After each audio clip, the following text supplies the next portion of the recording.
코이노니아는 삼위일체 하나님과의 교제 또는 그리스도인 간의 친교를 나타내는 그런 용어로 사용되고 있습니다. 그 대표적인 것이 요한일서 1장 6절 7절 보시면 이런 구절이 있는데요. 만일 우리가 하나님과 사귐이 있다 하고, 여기서 사귐할 때 그것이 코이노니아입니다. 어둠에 행하면 거짓말을 하고 진리를 행하지 아니함이거니와, 그가 빛 가운데 계신 것 같이 우리도 빛 가운데 행하면 우리가 서로 사귐이 있고 그 아들 예수의 피가 우리를 모든 죄에서 깨끗하게 하실 것이요 라고 기록되어 있는데, 여기에 하나님과의 사귐 그리고 우리 형제들과의 사귐, 이것이 다 코이노니아로 기록되어 있습니다. 예, 우리 인간이 굉장히 불완전하죠. 그런 불완전한 인간, 또 죄로 인해서 더러워진 인간, 이런 인간이 온전히 거룩하고 완전하신 그런 하나님과의 사귐에 들어갈 수 있다는 것은 사실은 불가능한 일입니다. 다시 말해서 아주 이런 우리가 남루하고 더럽고 이런 노숙자 한 사람이 아주 5성급 호텔에 들어가려고 그러면 아마 거기에 문지기가 못 들어옵니다. 그러면서 아마 막아설 거예요. 왜냐하면 거기서 너무 깨끗하고 품이 있는 곳인데 이렇게 냄새나고 더러운 옷을 입고 이런 사람이 들어갈 수가 없는 거죠.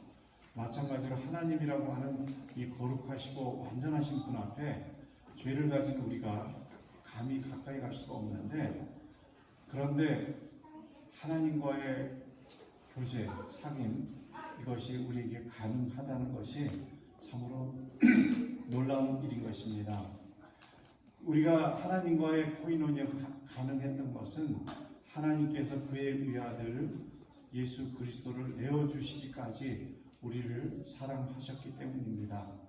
그리스도의 십자가의 죽으심에 이르기까지 그리스도는 십자가에서 죽는 그 순간까지 순종하심으로써 이 하나님의 사랑과 그리스도의 순종을 통해서 끊어졌던 우리와 하나님 사이의 교제가 다시 연결되어진 것입니다. 그러므로 하나님의 부르심을 입은 그리스도인이 된 사람들은 서로 형제 자매로서 교제 안에 들어가게 되는 것입니다. 바로 이 교제가 코이노니아입니다. 그런데 코이노니아의 원래의 뜻은 좋은 것을 함께 나눈다라는 의미가 들어 있습니다. 우리 갈라디아 6장 6절을 보시면 가르침을 받는 자는 말씀을 가르치는 자와 모든 좋은 것을 함께 하라라고 하고 있는데, 여기에 코이노니아를 쓰고 있습니다. 좋은 것을 함께 나눈다. 좋은 것이 있으면 나만 가지려고 하는 것이 아니라 서로 함께 나누는 것입니다. 하나님께서는 우리를 그리스도와 교제하도록 부르셨고, 이 교제가 단순히 개인적 경험에 그치는 것이 아니라 그리스도의 몸된 교회를 이루는 기초가 되는 것입니다. 우리가 그리스도와 교제하게 되면 그리스도의 몸된 교제에 형제 자매들과 진정한 교제가 가능하게 되는 것입니다. 그래서 코이노니아는 상호간에 서로 파트너가 된다는 그런 의미가 됩니다. 그래서 공동, 분담, 기증, 기부, 원조 등 사람들에게 나누어 주는 것을 의미합니다. 아주 훌륭한 파트너. 우리가 운동 경기에서 복식 파트너가 잘 만나면 아주 파워 있게 경기를 해서, 이번에 탁구도 우리가 복식에서 우승을 하게 됐잖아요. 이 파트너를 잘 만나면 아주 힘이 배가 되는데요. 바로 이 코이노니아가 아름다운 파트너의 의미를 갖는 것입니다. 영적으로 예수 그리스도를 믿는 사람들이 그리스도와 연합을 통해서 같은 근원 속에 연결되어 있는 아주 훌륭한 파트너인 것을 의미합니다. 이런 이유로 성경에서는 그리스도인 공동체를 가족 관계로 표현하고 있습니다. 그래서 성경에 보면 이 코이노니아에 소속된 사람들을 형제 자매라고 부릅니다. 여러분들이 교회 처음 와가지고 형제님 자매님 그럼 좀 이상하다 이렇게 좀 어색하게 될 수 있지만 사실 굉장히 아름다운 용어입니다. 형제 자매라는 것은 우리가 어릴 때부터 같이 자라고 같이 식사하고 같이 슬픔과 기쁨을 나눴던 바로 그 사람이 형제 자매인데 바로 코이노니아가 이런 것입니다. 그래서 성경에 보면 형제 자매 또는 아버지 또 신랑, 신부, 집 뭐 이런 단어로 우리의 그 코이노니아를 표현하고 있습니다. 다시 말해서 우리는 한 가족이라는 것이죠. 그래서 우리가 여러분들 혹시 태극기 휘날리며라는 영화를 보셨는지 모르겠는데 거기에 6.25 전쟁을 배경으로 해서 형과 동생 이 가족 관계 때문에 북한군에 들어갔다 또 남한군에 들어갔다 왔다 갔다 하면서 오로지 자기 동생을 지키려는 형의 그런 모습을 볼 수 있고 또 형을 지키려는 동생의 모습을 볼 수 있는데 형제 자매는 이념보다도 훨씬 더 뛰어넘는 그런 것이 바로 형제 자매입니다. 제리 브리지즈는 내비게이터 선교사인데요. 이렇게 이야기합니다. 교제의 전체적인 뜻에서 여러 요소가 있지만 고난을 함께 나누는 것이 가장 유익합니다. 그것은 다른 어떤 교제의 모습보다 우리의 마음을 주님 안에서 하나 되게 하기 때문입니다. 코이노니아 중에서도 가장 아름다운 것은 고난을 나누는 것입니다. 아픔이 있고 고통이 있는 곳, 그래서 주님의 마음이 향하는 그곳에 우리의 마음이 머무는 것이 가장 아름다운 교제인 것입니다. 그래서 누군가가 병이 들면 우리가 쟤 병 들었네 뭐 이렇게 생각하는 것이 아니라 마치 내가 병 들은 것처럼 나의 가족 중에 한 사람이 병 들은 것처럼 내 마음이 굉장히 아프고 또 그를 위해서 열심히 기도하게 됩니다. 하나님 병을 잘 나을 수 있도록 도와주십시오 라고 기도하죠. 간절한 마음으로 기도합니다. 그리고 또 그 병든 사람이 경제적으로 가난한 사람이면 물질적으로 또 도움을 주어서 치료를 잘할 수 있도록 도와줍니다. 그렇게 할 때 하나님께서 그런 모습들을 참 아름답게 보시고 또 하나님께서 병도 잘 치유해 주십니다. 이것이 바로 코이노니아입니다. 이 공동체라는 단어가 있는데 영어로 커뮤니티라고 하는 공동체라는 단어, 그리스도인들이 모여서 교제하는 공동체, 코이노니아를 이루는 그 공동체를 교회라고 부르는 것입니다. 유진 피터슨이라고 하는 유명한 신학자가 있는데요. 여러분들이 잘 아는 메시지 성경을 쓰신 분입니다. 그분은 이렇게 이야기했습니다. 우리 문화에서는 개인주의가 만연하지만 그리스도께서는 공동체 가운데 일하십니다. 공동체와 깊은 연합을 맺지 못한다면 영적인 성숙함도 그리스도를 따르는 순종도 온전한 그리스도의 삶도 없습니다. 라고 이야기하고 있습니다. 이만큼 공동체는 서로를 성장시키는데 중요한 역할을 하는 것입니다. 교회는 구성원 간에 잘 어울려 지내는 공동체인 것입니다. 어울림이라고 하는 단어, 참 아름다운 단어인데요. 우리말에 모난 돌이 정을 만든다라는 그런 말이 있습니다. 또 평지에서도 희연한 돌이 발길에 차이게 됩니다. 인생은 모난 돌처럼 살면 아파서 주변에 친구가 없게 됩니다. 가까이 하고 싶은 사람들이 모두 떠나버리고 마는 것입니다. 그렇지만 조약돌처럼 아주 이렇게 모나지 않고 부드럽게 둥근 돌은 서로 부딪혀도 아프지 않게 살기 때문에 그럴 때는 가까이 하는 사람들이 많아지게 됩니다. 그래서 함께라는 그런 단어가 생겼습니다. 함께라는 말은 우리말 가운데 참 다정하고 소중한 말입니다. 우리는 늘 누군가와 함께하면 행복해집니다.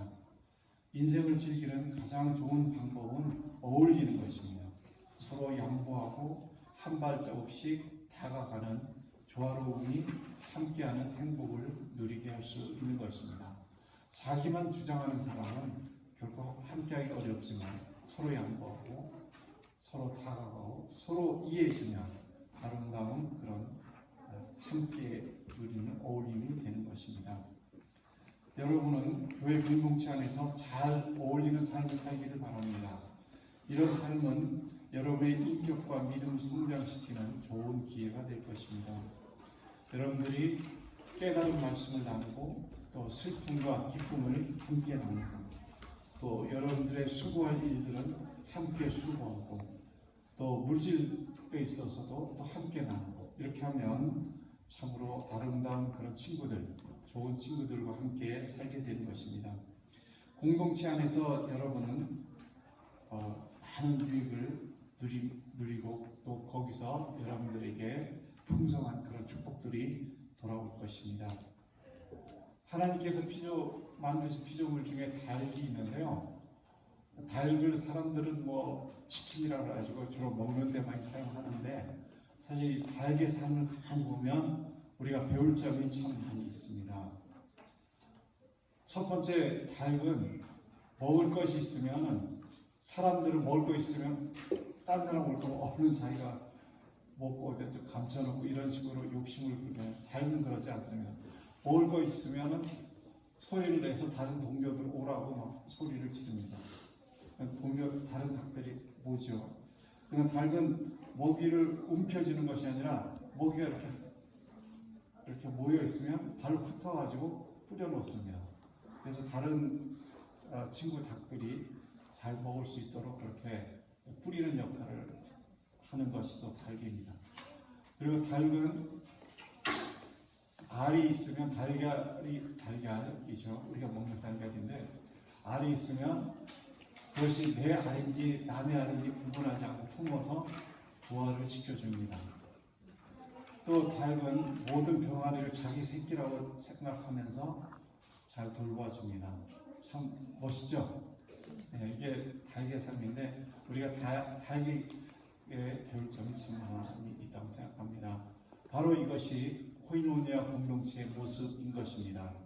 이런 자세로 공동체 생활을 하면 모두가 다 큰 유익을 누릴 수 있게 되는 것입니다. 한 번은 영국에 아주 큰 태풍이 강타했습니다. 그런데 태풍으로 인한 피해 보고서 중에 런던 근교의 한 숲에서 발견한 일이 참으로 이상한 현상이 있었습니다. 그 숲의 모든 나무가 뽑혀서 땅바닥에 넘어진 것입니다.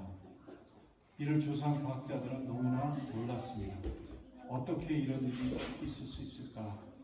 태풍이 불면 피해가 있다는 것은 누구나 예상할 수 있는 것이지만 이처럼 모든 나무가 아주 철저하게 넘어져 버린 초유의 사태는 처음 보는 일이었습니다. 그래서 학자들로 구성된 조사팀이 그 원인 규명하는 작업을 시작했습니다. 조사팀이 발견한 것은 그 나무를 심을 때 누군가 끔찍한 실수를 했다는 것을 발견했습니다. 나무를 심을 때 간격을 너무나 띄워서 나무를 심었기 때문에 나무들이 서로 간의 뿌리가 얽힐 수가 없게 되었던 것입니다. 나무들은 각각 따로따로 서 있었기 때문에 태풍이 불자 모두 쓰러진 것입니다. 만약 나무들이 좀 더 가까이 있어서 서로 간의 뿌리가 연결되어 있었다면 서로가 서로를 지탱해 줄 수 있었는데 그러지 못한 것이 이런 커다란 피해의 원인이 된 것입니다. 우리도 마찬가지입니다. 우리는 서로를 필요로 합니다. 우리에게는 서로의 사랑과 관심과 기도가 필요합니다. 그리스도 안에서 형제자매들과의 긴밀한 교제 가운데 있지 않고 홀로 있으려 하는 사람은 언젠가는 어려운 상황에 빠져서 나무처럼 이렇게 넘어지고 말 것입니다. 하나님께서는 우리가 동료 그리스도인들과의 관심과 보살핌이 없이 혼자 살도록 계획하신 적이 없는 것입니다. 실제 우리를 한 몸으로 비유하고 있습니다. 고린도전서 12장 27절을 보면 너희는 그리스도의 몸이요 각 사람은 그 지체다 라고 표현하고 있는데요. 지체라는 것은 몸의 한 부분을 이야기하는 것이죠. 몸의 지체는 다른 지체의 도움으로 생존하는 것입니다. 예를 들어서 눈이 길을 봐주지 않으면 다리가 안전한 길로 걸어갈 수가 없습니다. 눈을 감고 여러분들 걷다 보면 벽 같은 데 부닥치고 다치고 넘어지고 그러겠죠. 또 이가 음식을 잘 씹어주지 않으면 장이 소화를 제대로 할 수가 없는 것입니다. 또 우리의 폐가 숨을 잘 쉬어서 공기에 산소를 공급해 주지 않으면 모든 세포가 정상적인 기능을 발휘할 수가 없는 것이죠. 몸은 서로가 서로를 필요로 하는 것입니다. 우리는 서로의 도움을 받으면서 사는 몸의 지체라고 성경은 말하고 있습니다. 이것이 바로 코이노니아입니다. 여러분 모두가 교회 공동체의 교제를 즐거워하면서 서로에게 유익을 주고 인격이 성장하고 믿음이 성장하기를 기원합니다. 교제에 대한 찬가가 있는데 시편 133편 1절부터 3절입니다. 거기서 교제에 대해서 이렇게 표현하고 있습니다. 어찌 그리 선하고 아름다운가. 또 거기에는 여호와께서 복을 명하셨다라고 이야기하고 있습니다. 그 복은 영생이라고 이야기합니다. 영생이라는 것은 영원하신 하나님과 연합돼서 지극히 복된 삶을 누리는 것이 영생입니다. 코이노니아의 삶을 통해서 여러분들이 하나님과 연합된 영생의 가장 놀라운 복을 누리면서 살아가기를 바라서 이 말씀을 준비했습니다. 이번 여러분들 소풍이 정말 코이노니아의 아주 풍성한 그런 시간이 되기를 기원합니다. 감사합니다.